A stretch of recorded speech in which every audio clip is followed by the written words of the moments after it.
Who's in charge in Somalia? The president's term has expired. Opposition groups won't recognize his authority. And no one knows when elections will take place. So, what happens if this political deadlock drags on? This is Inside Story.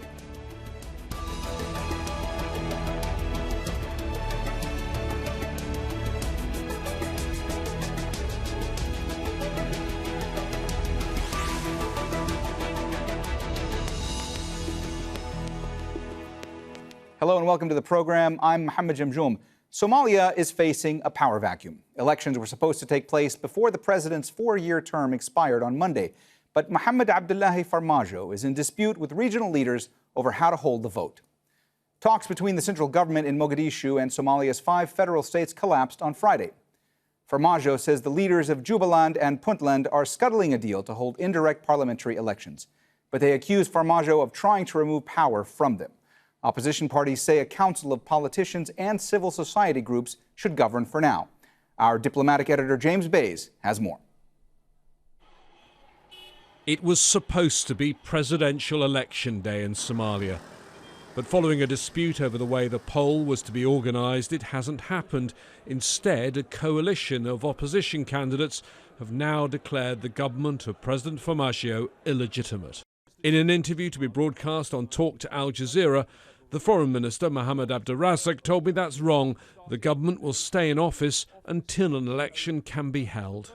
Well, after that time, after that 4 years, he is no longer legitimately the president. No, there cannot be a vacuum. The federal parliament in both chambers have signed, voted for by a majority of 215 in the lower house and 40 senators to have a law that would allow for the parliament with its full authority to continue with its mandate and for all the institutions of the federal government to continue. The UN is urging all sides to go back to the negotiating table, but it won't rule on the constitutional position. It is not for the United Nations in any setting to anoint a government declared legitimate or not legitimate. There are institutions that are in place, that have been agreed to, that have been negotiated. We believe that Somali political leaders need to come together.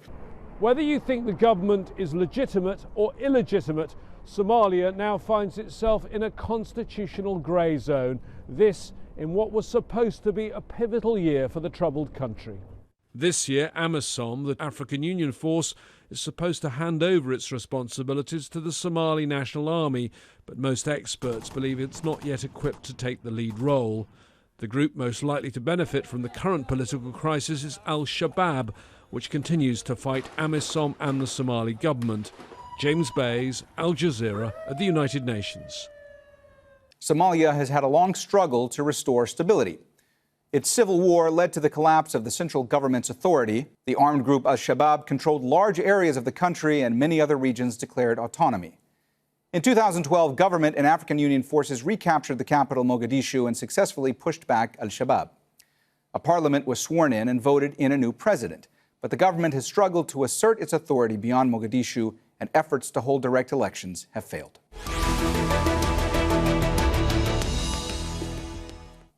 All right, let's bring in our guests. In Nairobi, Kenya, Matt Bryden, strategic advisor at Sahan Research and former coordinator of the UN Monitoring Group on Somalia and Eritrea.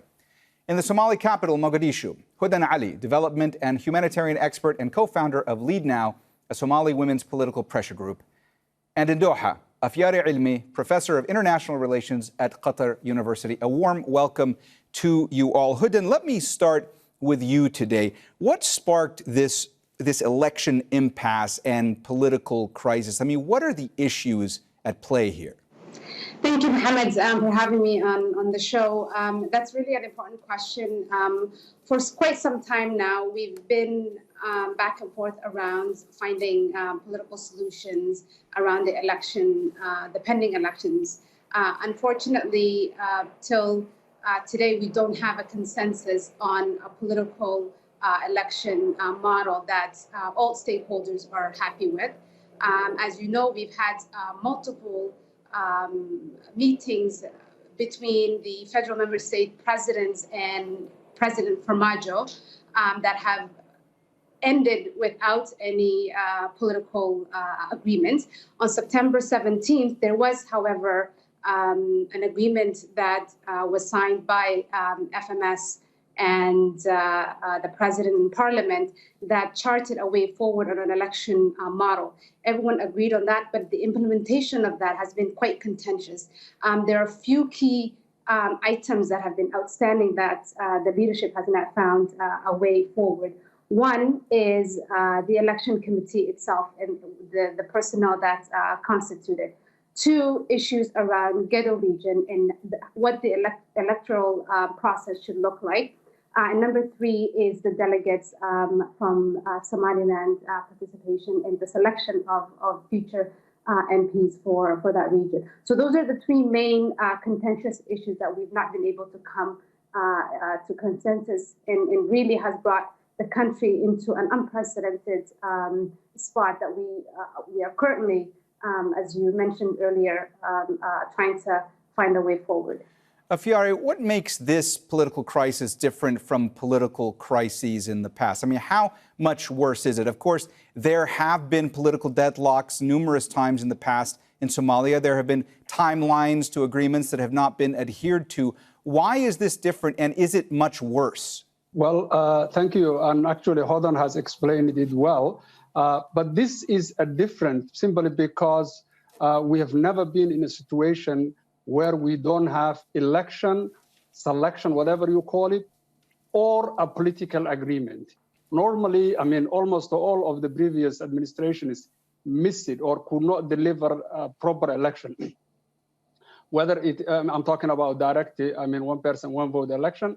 But what they did was most of them, or at least all of them, they were able to negotiate with either a term extension or some sort of I mean, indirect elections. And here we are now at a position where we have neither, and the term ended. The term ended completely. Neither the parliament nor the president can actually extend themselves because parliament itself has expired in December. So we are in a very actually precarious situation at the moment. And it's because of the government's failure, because it has been given this task at the beginning and they knew it. So they failed to deliver election, selection, whatever you call it, or some sort of a political agreement. So this is a unique situation that we have not been for the past 20 years. Matt, there are those who are blaming this crisis on the president, saying that he is trying to grab more power, that he is trying to create a stronger federal state. Then there are those who blame Jubaland and Puntland because they refused to sign the pact introducing the new electoral model. From your vantage point, who is more to blame? Is it both, or is it one side or the other? Well, thank you. I'd have to agree with Afyare Elmi. I think really the balance of the responsibility lies with the federal government. First of all, there has been a pattern since President Farmaajo took office of trying to diminish and eventually to subjugate the federal member states, not just Puntland and Jubaland. So there used to be a top-level political forum under the previous government where the federal president and the state presidents would meet. President Farmaajo disbanded that council when he took office. He set up a National Security Council, which was only able to meet a couple of times before it became too acrimonious and wasn't convened again. Agreements on, or let's say, agreements in principle on federal architecture were discarded by the federal government, especially as far as security, natural resources, and revenues were concerned. So the federal member states have really felt as though Mogadishu, President Farmaajo in particular, have been trying to dismantle the essence of federalism, establish a monopoly on power and resources, and sideline them. And I should just add that the federal government aggressively interfered in elections in 3 federal member states to have its own loyalists appointed. So there's a great deal of mistrust and suspicion from the way the federal government has behaved. And now this argument that Parliament has extended its own term of office, the president is extended until an indefinite period in the future when elections may be held, I think just deepens the divide even further, and makes it harder to bring all of these stakeholders back to the table. Hodan, the UN and African Union have warned against any attempts at holding partial elections or any process that does not have broad consensus in Somalia. Is there a risk that could happen going forward, and what would the ramifications be? I think if we kind of look at recent history of Somalia, right? Like, so we've had pretty successful transfer of a peaceful transfer of power for the last several election cycles, and Somalia really hails in terms of within Africa as a a model for footprints of democracy. And I think in terms of the context of what the crux of the problem now, this could have been foreseen. This is not an issue that came about or misunderstanding in the last month or two or not. I think part of the blame or the faults lie not just with the federal government, but I think also the international community has a huge role to play. Starting from the challenges that arose in Kismayo meeting 2018, this could have been foreshadowed, that the relationships between FMS and FGS has been brewing in terms of towards non-existent for quite some time. And the lack of clarity and interventions, one opportunity missed after the other by the international community, I think speaks loud of the failure on their part. The UNSAM mission is a political mission that is supposed to support Somalia build its political processes, right? It's a country that hasn't finalized its constitution, which is main challenge that we have every time there's an election. There are always challenges because we don't have the institutions or the governing structures to sort these issues out ahead of time. So I think, this idea that the IC international community now are concerned about, volatility or really a severe political fallout is, I think, disingenuous. We need clarity. We need leadership from the international community and call out folks in just, right? And not kind of a dance around the issues. We know there are real challenges and there's personal politics involved in the current electoral impasse. And we need to address it and call and move this country forward. We've made significant progress in the last decades or so. The issue, and I think Afyare mentioned, who is winning in this impasse is Shabab, right? And Somalia has internal enemies and external enemies that will see this an opportunity to attack. So therefore, I think, the international community has an obligation to make sure there's clarity, but also make sure that, we put, yes, there's challenges with FPS in terms of the leadership. I'm sorry to interrupt, but let me pick up on that point and send the question over to Afyare, because Hodan was talking about the security vacuum in Somalia right now and Al-Shabaab perhaps being able to take advantage of that. What are your thoughts on that? Well, this is actually a reality. Obviously, it's not only Al-Shabaab, but whenever there is a political problem, all kinds of non-state actors or violent non-state actors take advantage of, whether they are a criminal group or some political group or Al-Shabaab, you name it. So this is a reality. And I think that's why we were, or many of us were actually warning against this eventuality. This, as Hodan mentioned, this has been foreseen earlier, and it was very unfortunate. We ended up in a situation where we don't know what to do, and everybody's just, interpreting this provisional constitution. I'm, by the way, one of the people who believe this whole extension business is neither politically acceptable nor legally correct. I'm one of those people who believe, simply because you cannot, the primacy of the law is usually with the Constitution. Constitution is clear, it's 4 years. You cannot, just pass a legislation or resolution and say that I have changed that. There is a modality for what they call amendments, and that hasn't been followed. So in my view, this whole business is a lack of, competency or capacity and will of the politicians mostly. And I blame the federal government simply because they have the bigger responsibility. They have been given this task. They knew that we are technically, so-called, beyond the transition, but in reality, we are facing all kinds of transition tasks, whether it's security, whether it's constitution, whether it's election, and all kinds of things. And unfortunately, here we go. After four years, we have nothing. And I think this, the political price has to be paid by those people who actually led the country into this situation. Matt, I saw you nodding along to a lot of what Afyare was saying there. It looked like you wanted to jump in. Please go ahead. Well, I just completely agree. There are three core tasks that the government, the Somali government, has to complete because, as Afyare said, the constitution is incomplete. It's a provisional constitution, and actually that means we have a provisional government of sorts.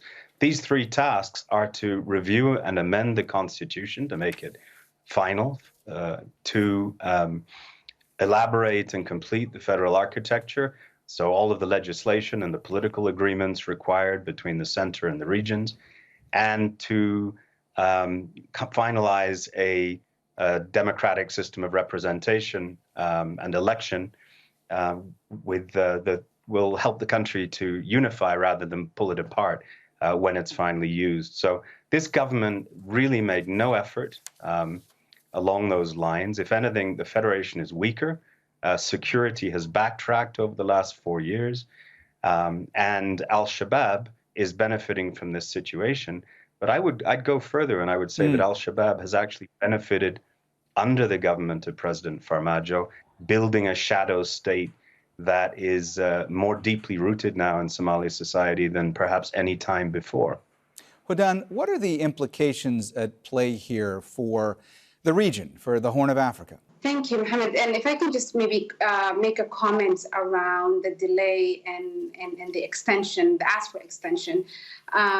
This is not the first time that the government has run out of mandate. In the past, but there has been political agreements to get to and through an election by previous governments as well. Hassan Sheikh had 6 months, Sheikh Sharif had 1 year. So this is not new. What we haven't seen before is that this lack of political agreement on an extension to implement the election model.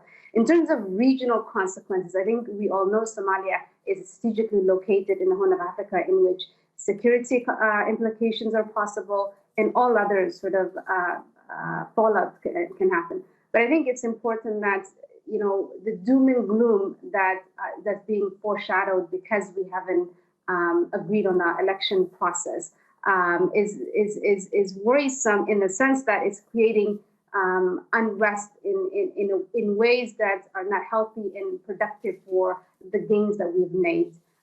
Yes, there needs to be a consensus, come to the table, figure it out, and let's move on with an election process that everyone is happy with. However, the statements that delegitimizing the current government, the current president, I think is really sets back Somalia's progress somewhat. Yes, there are challenges and we need to address those. Yes, there are fault lines and those also have to be called out. But overall, I think what we need to do is be solution-oriented and figure out a way to get this country on track to an election process that everyone is content with, and that in the end, the legitimacy of the outcome is not questioned. That will be the actual doom and gloom that we're asking for, is in the end, an election process happens and there isn't an agreement or a consensus around the outcome. Afyare, is there anybody amongst the opposition in Somalia who poses a real threat politically to the president right now? Does he have a rival who's a real viable challenger for leadership? And in Somalia, it's extremely difficult to actually say anything or even predict what is going to happen or who can politically challenge other. What we have now, and it's a reality here, is that 2 former presidents and some former prime ministers, a number of former ministers who are all trying to challenge the president when a parliament is elected. At the moment, we don't know who stands or who is ahead of who or any polling thing scientific that we can actually point out to. What we have is people who are saying we want to run for a president, and that's all. And when we have a parliament in place, maybe we would be able to predict in somewhat how one is ranked over another. So I couldn't say much on that. But what I wanted just to point out here is that I agree with Hodan and Ahmad that we go for a solution. What are the ways to go to get out of this, stalemate? And I'll say what I think if that's what you wanted me to do. That. Matt, we've talked already about the political dimensions. We've talked about the security aspect when it comes to all of this, of what's going on in Somalia. But I want to look for a moment towards the humanitarian situation in Somalia. There are so many in Somalia who are in need of aid. There have been floods, locust infestations, the pandemic, conflict. How dire is the humanitarian situation right now? And is there a chance that this political stalemate, this political crisis could only make things worse? The humanitarian situation is precarious. I mean, it often is in Somalia, just given the climate and the demographics and the fact that it hasn't really had a functioning central government for so long, although it has, as Hodan said, made progress in recent years. I think, though, that these sort of political wrangles are well above affecting the daily lives of ordinary Somalis. Much of Somalia is either without administration or is administered by local governments under the auspices of federal member states. The federal government itself essentially is confined to Mogadishu and has some influence in neighboring districts. So I think the real danger in terms of the humanitarian situation is if this political and constitutional crisis is not resolved, that we could see a return to armed conflict in some parts of the country. As you may have heard, on midnight on the last day of President Farmaajo's term of office, on the night of the 7th, Mogadishu erupted in a display of celebratory gunfire that I personally haven't seen since the dictator Mohammed was chased from the country in 2002. And so tensions are really running high. The opposition, many of them Mogadishu-based, have said clearly they don't recognize this government. And I think the need for a solution is not just to help move things forward politically, but it's to avoid things spiraling into an even worse situation. So I would agree with the other two speakers. I think what we really need to do is focus on the fastest and most effective way forward to rescue, to salvage the situation. Hodan, we only have about a minute left, so I'm going to ask you to please keep your answer brief. What are you hearing from people in Mogadishu about all this? Are they paying attention? Are they concerned? What do you hear from people on the ground there? I respectfully disagree with Matt, my friend. I think the people in Mogadishu are going around about their business. Yes, the political elites are very, involved in maneuvering around this issue, but the average citizen in the city is going about their way. In terms of actual tensions, yes, there was some gunfires at midnight on the 7th, technically the 8th. But it's not at a level where people are fearing that we're going to retract into violence. But ultimately, I think what we need to sort of understand is that this will also pass. I don't think Somalia is going to retract into violence. But what we need to really stay clear of is the rhetoric that is heating up and that is making the country more unstable than it actually is. Yes, we need to come up with solutions and pass an electoral model that everyone is satisfied with, but not to the detriment or the backtracking of the state of affairs for this country. All right, we've run out of time, so we're going to have to leave the conversation there. Thank you so much to all our guests, Matt Bryden, Hodan Ali, and Afyare Elmi.